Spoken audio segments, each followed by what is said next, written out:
Today in this video, I'm going to show you how to sign up for Amazon Prime Video. So open up any browser of your choice and just Google Amazon Prime Video.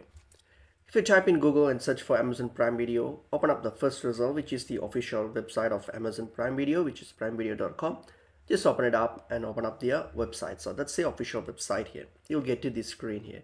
So from here, what we're going to do is, in order to start a account, click on start your free trial.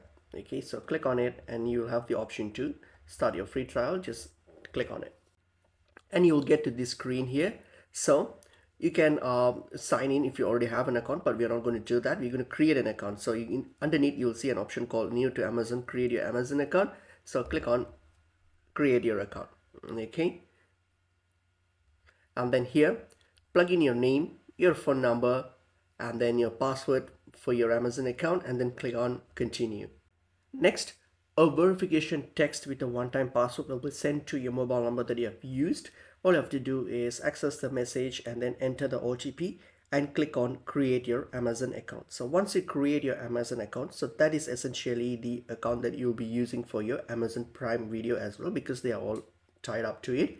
Okay, and this is how you can create your Amazon account. And later on, you'll be once you create an account, you will be getting like a 30 days free trial, and you'll be prompted to enter your card details and payment details, but you won't be charged anything until the 30 days, for the first 30 days. After the 30 days, payment will be deducted based on the plan that you are choosing. Okay, you just have to provide your payment details or card details by how you want to pay for it, and that's basically pretty much it is.